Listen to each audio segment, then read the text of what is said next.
நம்ம காலாங்கிநாதர் பூசா விதியில் இந்த பில்லி சூனியங்கள் அழிக்கிறதுக்கு நம்ம என்ன கொடுத்துருக்காரு அப்படின்றத வந்து பார்ப்போம். போமப்பா இன்னும் ஒரு கருமானம் கேள், புத்தியுடன் தாம்பூர தகட்டிலேதான்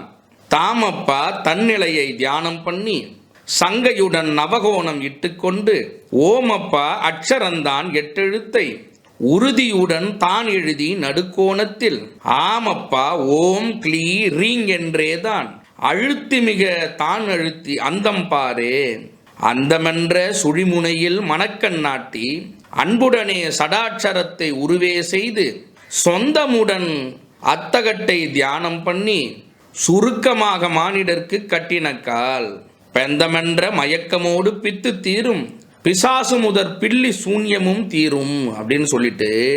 27, 28வது பாடல்ல வந்து நமக்கு வந்து காலாங்கிநாதர் வந்து கொடுக்குறாரு. அப்ப இதுல என்ன சொல்றாரு, இந்த சக்கரத்துல அந்த சடாச்சர மந்திரத்தை தியானம் பண்ணி நீ அந்த உரு ஜபிச்சு அவங்களுக்கு வந்து அதை நீங்க தாய்த்தாவோ நீங்க கட்டுறதுக்கு கொடுத்தீங்க அப்படின்னா அவங்களுக்கு இருக்கக்கூடிய அந்த பில்லி சூனியங்கள் எல்லாம் விலகும் அப்படின்னு வந்து சொல்றாரு.